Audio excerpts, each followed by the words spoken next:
Right, let's have a look at another example. Before we do, just making sure then in our previous example A, that right at the end, we actually answer the question, which is to find the stationary points. And so we need to write them as a statement and name that the stationary points are 0, 0 and -3 and -27 e to the -3 and write them as coordinates in brackets. Okay, so we'll go through the same process in part B. And we've got two terms being multiplied by each other. The first term is x, and we differentiate, and the derivative of x is just 1, and our second term, v, is e to the 5x minus 2, and we need to differentiate that. Remember the process, differentiate the indice, which is 5 times the original exponential. Again, we'll apply our product rule, u dash v plus v dash u. So substituting 1 times v, which is e to the 5x minus 2, plus v dash, which is 5 times e to the 5x minus 2, times u, which is x.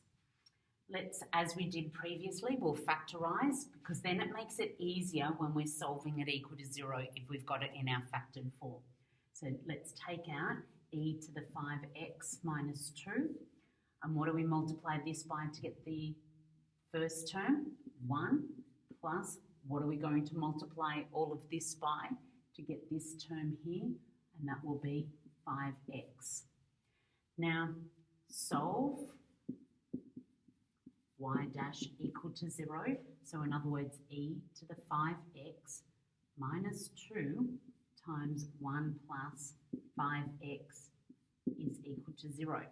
Now, when we've got two terms multiplying together to give us a result of 0, we need to solve when this would be equal to 0 and when this would be equal to 0.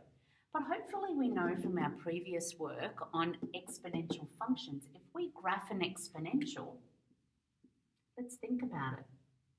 It looks like this. And it never actually, the y-axis the x-axis, where y equals 0, is an asymptote. So there won't be any solutions here. So what we need to really solve now is just when does 1 plus 5x equal 0? So subtract 1 from both sides, 5x equals -1. So x is equal to -1/5. So that's our x value from our stationary point. Now we need to find the corresponding y value.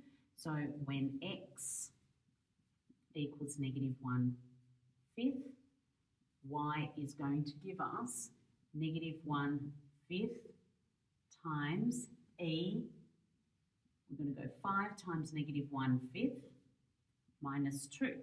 Well, 5 times -1/5 is -1. So this will give us -1/5 e to the -1 minus 2. Well, -1 minus 2 will give us -3. So therefore, our stationary point